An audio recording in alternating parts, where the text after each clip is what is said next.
Hello everyone, welcome back to our channel be a learner. हम class 12th की business studies का second chapter पढ़ रहे थे, प्रिंसिपल ऑफ मैनेजमेंट, जिसमें हमने देख लिया था meaning of principle of management, nature और characteristics of principle of management देख लिया था, और साथ ही साथ हमने importance of principle of management भी देख लिया था।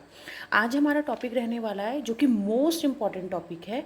ये टॉपिक हमारे class 12th BCom BBA BCA सब में इंक्लूड है, इसलिए ये बहुत इंपॉर्टेंट टॉपिक है, हेनरी फयोल्स के प्रिंसिपल ऑफ मैनेजमेंट। तो स्टार्ट करते हैं आज का वीडियो। पहले थोड़ा सा बैकग्राउंड और हिस्ट्री जान लेते हैं फयोल्स के बारे में। Henri Fayol joined as a junior engineer in a mining company in 1860। 1860 में इन्होंने एक माइनिंग कंपनी में जूनियर इंजीनियर के तौर पर कार्यरत किया and rose to the position of managing director in 1888। वो 1888 में मैनेजिंग डायरेक्टर की पोस्ट पर आ गए। But the company was in the situation of bankruptcy when he took it charge. जब उन्होंने ये मैनेजिंग डायरेक्टर का चार्ज लिया था, तो जब उनकी जो कंपनी थी बैंकरप्ट हो गई थी, मतलब दिवालिया हो चुकी थी, पूरा लॉस में डूबी थी। He used his managerial techniques to bring out the company from a worst situation and made it a most successful company। तो उन्होंने क्या किया, अपनी कुछ मैनेजरल टेक्निक्स, अपने कुछ प्रिंसिपल्स अपनाए अपनी कंपनी को चलाने के लिए, और उसको एक मोस्ट सक्सेसफुल कंपनी बना दिया। आगे है हमारा, आगे है फ्योल्स ने 14 प्रिंसिपल ऑफ मैनेजमेंट दिए। मैनेजमेंट के टोटल इम्पॉर्टेंट 14 प्रिंसिपल दिए हैं। Fayol suggested 14 principal of management for running the business efficiently. किसी भी बिजनेस को स्मूथली चलाने के लिए 14 प्रिंसिपल दिए हैं हेनरी फ्योल्स ने, जिसमें फर्स्ट है principle of division of work. Division of work implies division of the total task in order to lighten the total burden। मतलब कि हमारे जो ऑर्गेनाइजेशन में जितना भी टोटल बर्डन है, उसको हल्का करने के लिए टोटल टास्क को क्या करना है, डिवाइड कर देना है। And promote specialization in such a way that one person does only one thing rather than doing everything himself। और इस चीज़ को प्रमोट करना है कि एक आदमी एक काम करे, किसकी वजह कि वो सारे काम अपने आप कर रहा है, उसकी जगह सिर्फ एक आदमी एक काम करे। This helps to avoid the waste of time and effort caused by changes from one work to another. एक काम से दूसरे काम में जाने के लिए जो हमारा टाइम ख़राब होता है, उस चीज़ से हम बच सकते हैं, हम उस चीज़ को अवॉइड कर सकते हैं, और जो हमारा एफर्ट है वो भी कम हो सकता है। सेकंड है principle of authority and responsibility. This principle states that authority and responsibility should go side by side. मतलब कि जो अथॉरिटी और रिस्पॉन्सिबिलिटी का प्रिंसिपल है वो साइड बाय साइड एक साथ चलता है। Responsibility and authority should be commensurate with each other. जो रिस्पॉन्सिबिलिटी और अथॉरिटी है वो कमेंसुरेट है, मतलब एक दूसरे के अनुरूप है। Fayol viewed that people seek authority and fear responsibility. Fayol ने देखा कि जो लोग हैं वो अथॉरिटी अधिकार ले लेते हैं और हम दायित्व को निभाने से डरते हैं। But a good leader must have courage to accept responsibility. लेकिन एक गुड लीडर की क्वालिटी होती है कि वो रिस्पॉन्सिबिलिटी, दायित्व को भी बहुत अच्छे से एक्सेप्ट कर लेता है। Authority without responsibility leads to irresponsible behaviour. हम अथॉरिटी अगर ले लें बिना किसी दायित्व के, तो वो हमारे इररिस्पॉन्सिबल बिहेवियर को जागृत कर देती है। वहीं अगर हम responsibility without authority makes a person ineffective. अगर हम रिस्पॉन्सिबिलिटी ले लें विदा किसी अधिकार के, तो हमारे पर्सन को क्या कर देती है, इनइफेक्टिव कर देती है। नेक्स्ट है principle of discipline. Discipline is essential for the smooth running of business and without it no business can prosper। Discipline क्या है, एक हमारे बिजनेस को स्मूथ रनिंग के लिए बहुत ज़रूरी है, और विदाउट इट, अगर बिना डिसिप्लिन के नो बिजनेस कैन प्रॉस्पर, किसी भी बिजनेस को हम अच्छे ढंग से नहीं चला सकते हैं।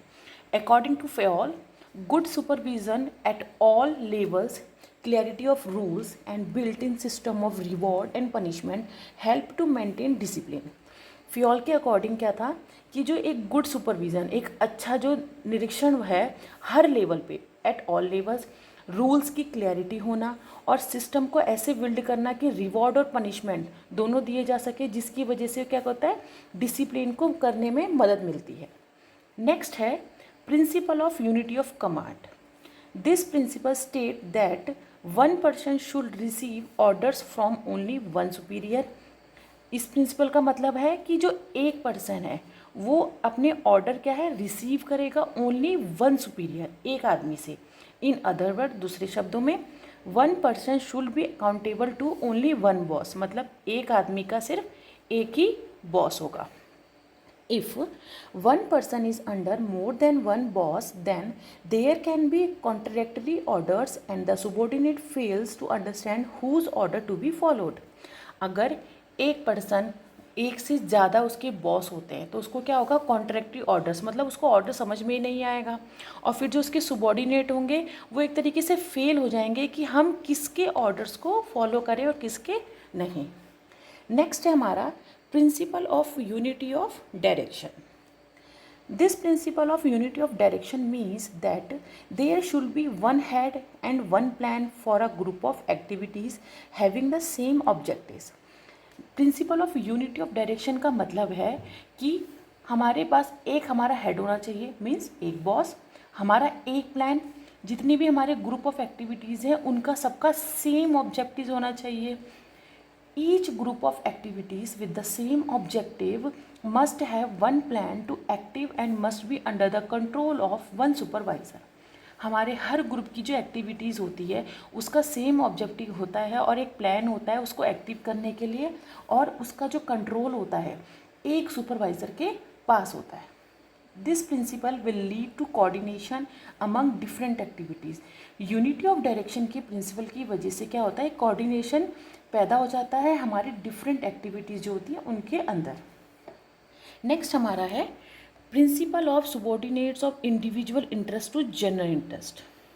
It is essential function of management to make people realize the objectives of the group and direct their effort toward the achievement of these objectives.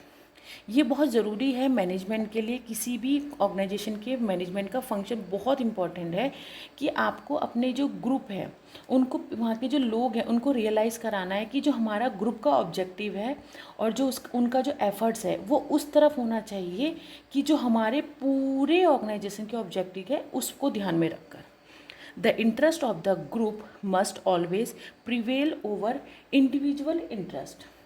हमारा जो किसी एक इंडिविजुअल का इंटरेस्ट जो होता है वो हमेशा नीचे रहना चाहिए हमारे ऑर्गेनाइजेशन इंटरेस्ट के ऊपर। Fayol was of the opinion that interest of one employee और a group of employee should not prevail over the interest of the enterprise as a whole. मतलब फ्योल बताते हैं, ओपिनियन रखते हैं अपना कि जो किसी भी एक इंडिविजुअल या एक एम्प्लॉय या ग्रुप ऑफ एम्प्लॉय के जो इंटरेस्ट होता है वो हमेशा एंटरप्राइजेस के इंटरेस्ट के नीचे रहना चाहिए, क्योंकि हम जिस फर्म के लिए, जिस ऑर्गेनाइजेशन के लिए वर्क कर रहे हैं उसके ऑब्जेक्टिव को अचीव करना हमारा सबसे पहला एम है। When the individual interest and the common interest differ, जब कभी किसी इंडिविजुअल के इंटरेस्ट में और हमारे कंपनी के इंटरेस्ट में डिफ़र होता है, डिफरेंस पैदा हो जाते हैं, it is the duty of the management to reconcile them.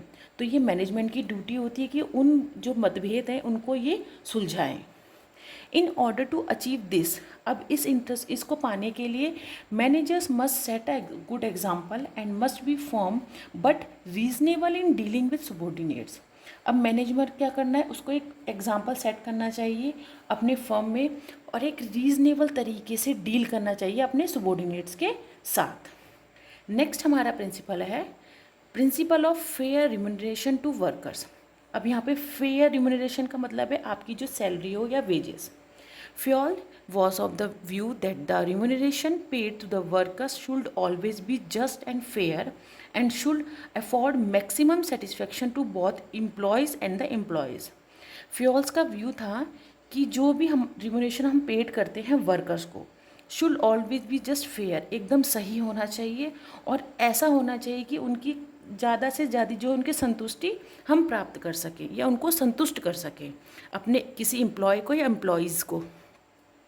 The management must ensure fair reward for the work and decide the most equitable method of calculating wages.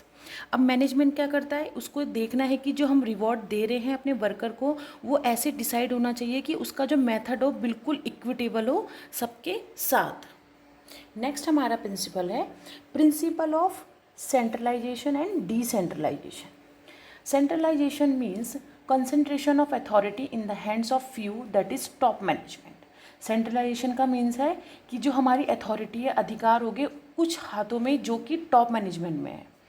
Everything which goes to increase the importance of subordinates role is decentralisation and everything which goes to reduce it is centralisation. ऐसी सब चीज़ें जो कि subordinates की importance को बढ़ा देती हैं उनको हम डिसेंट्रलाइजेशन कहते हैं। और उसी जगह जब हम वो चीज़ें हमारी घट जाती हैं, यानी कि सबॉर्डिनेट्स की जो इम्पोर्टेंस है घट जाती है, तो उसको सेंट्रलाइजेशन कहते हैं। The degree of centralisation may be different in different cases but a balance must be maintain between centralisation and decentralisation of authority to attain the best possible result. जो हमारी सेंट्रलाइजेशन की डिग्री होती है different cases में अलग अलग होती है, लेकिन उसमें बैलेंस बनाने के लिए हमें सेंट्रलाइजेशन और डिसेंट्रलाइजेशन में मतलब कि बैलेंस बनाने के लिए और बहुत अच्छा रिजल्ट पाने के लिए बैलेंस बनाना ज़रूरी है। नेक्स्ट हमारा प्रिंसिपल है principle of scalar chain. Scalar chain refers to the chain of superiors ranging from the ultimate authority to the lowest rank. अब स्केलर चेन का मतलब है कि हमारी जो मैनेजमेंट है, हमारा जो ऑर्गेनाइजेशन है, देखिए फर्म है, इसके जो लेवल्स होते हैं रैंकिंग के आधार पे, उनके बीच में एक चैन होना। Fayol felt that a hierarchy channel called the scalar chain, जो इनके बीच में चैनल होता है उसको हम स्केलर चैन कहते हैं, is necessary to ensure unity of command and effective communication, जो कि बहुत ज़रूरी होता है हमारे यूनिटी ऑफ कमांड के लिए और एक प्रभावशाली संचार के लिए। नेक्स्ट हमारा प्रिंसिपल है principle of order. Principle of order does not mean command but it refers to orderly arrangement of man and material. There is a fixed place for everything and everyone in the organization. Principle of order में यहाँ पे मतलब सिर्फ command से related नहीं है, ये बताता है कि जो हमारे मैन और मटेरियल का जो अरेंजमेंट होता है हमारे ऑर्गेनाइजेशन में, उसकी अपनी एक फ़िक्स प्लेस है, फिक्स जगह है सब चीज़ों की, और एक ऑर्गेनाइजेशन में हर चीज़ की, हर एक आदमी की। Fioll was of the opinion that there must be a fixed place to keep every material and other things used in the organization में। फ्योल्स का ओपिनियन था कि जो ऑर्गेनाइजेशन में जो भी चीज़ हम यूज़ करते हैं उसकी अपनी एक फ़िक्स जगह होती है। Similarly there should be a fixed place, cabin और seat for every employee in the organisation में। इसी तरह ऑर्गेनाइजेशन में हमारे जितने भी एम्प्लॉयज़ होते हैं उन सब की अपनी एक फ़िक्स प्लेस है, अपना एक कैबिन है और अपनी एक सीट होती है। नेक्स्ट हमारा प्रिंसिपल है principle of equity. Equity means justice and kindliness. Equity का मीन्स क्या है, यहाँ पे जस्टिस करना, भेदभाव, बिना भेदभाव के। Fayol was of the opinion that to encourage workers to fulfil their duties with devotion and loyalty. Fayol ने ओपिनियन रखा कि जो वर्कर्स हैं उनको हमें ऐसे एनकरेज करना है कि वो जो अपनी ड्यूटी है उसको बिल्कुल लॉयल्टी यानी कि अपनी ऑनेस्टी के साथ और डिवोशन के साथ पूरा कर सके। Management should deal with employees with equity based on kindness and justice. Management को ये देखना है कि जो एम्प्लॉयज़ के साथ कोई भी भेदभाव ना हो सके, दयालुता के साथ, और जस्टिस बिल्कुल न्याय होना चाहिए। There should neither be nepotism nor favoritism and all should be given just and fair treatment। यहाँ ये भी देखा जाएगा कि कोई भी नेपोटिज़म या कोई भी अपना फेवरेटिज़म कि ये मेरा फेवरेट है उसको ज़्यादा अच्छा फेयर ट्रीटमेंट दिया जाए। यहाँ पे बस ये देखना है कि कोई भी फेवरेटिज़म नहीं चलेगा, नेपोटिज़म नहीं चलेगा, सबको फेयर ट्रीटमेंट दिया जाएगा। Fayol says that equity means application of same disciplinary and other rules in the same way irrespective of their grade, gender, position। Fayol's कहते हैं कि इक्विटी का मतलब है कि जो हम अपने रूल अप्लाई करते हैं अपने एम्प्लॉयज़ में, वो किसी भी ग्रेड, जेंडर और पोजीशन के आधार पर भेदभाव नहीं किए जाएंगे। नेक्स्ट हमारा प्रिंसिपल है principle of stability. Stability is very essential because it takes time to get use to a job. Stability बहुत इंपॉर्टेंट है क्योंकि हमें बहुत टाइम लग जाता है कभी अपनी जॉब में एकदम सेटल होने में। Fayol was of the view that instability is both the cause and effect of bad management. Fayol's कहते हैं कि इनस्टेबिलिटी से क्या होता है, कारण भी हो जाते हैं और प्रभाव भी पड़ जाता है हमारे बैड मैनेजमेंट की लिए। To secure loyalty of workers it is very essential to provide security of service to the workman. अपनी लॉयल्टी वर्कर्स को लॉयल बनाने के लिए, उनको सिक्योर करने के लिए ज़रूरी है कि आप उनको सिक्योरिटी ऑफ सर्विस भी प्रोवाइड करें। नेक्स्ट हमारा प्रिंसिपल है प्रिंसिपल ऑफ इनिशिएटिव। इनिशिएटिव का यहाँ मतलब है पहल करना। मतलब अगर आपके मन में कोई डाउट है, कोई सजेशन है, आइडिया है, तो उसकी पहल करना। Initiative implies the power of thinking out a plan and ensuring it's successful implementation. Initiative का मीन्स है कि आपकी जो थिंकिंग है, पावर है थिंकिंग की, वो प्लान के बाहर क्या है और उसका सक्सेसफुली इम्प्लीमेंटेशन कैसे किया जा सकेगा, इसकी पहल आपको करनी है। द मैनेजर शुड एनकरेज और inspire the confidence of his subordinates so that they show initiative. Manager को क्या करना है, अपने एम्प्लॉयज़ को, अपने सबॉर्डिनेट्स को एनकरेज करना, इंस्पायर करना है कि वो अपनी जो पहल है उनको दिखा सकें। Initiative is a powerful motivator of human behavior and a source of strength for the organization. Initiative यानी कि पहल जो है एक पावरफुल मोटिवेटर की तरह काम करता है मानव व्यवहार के रूप में और एक तरीके से स्ट्रेंथ देता है हमारे ऑर्गेनाइजेशन को। लास्ट हमारा प्रिंसिपल है principle of esprit de corps. The principle implies that there should be corporation and team work among the members of an organisation.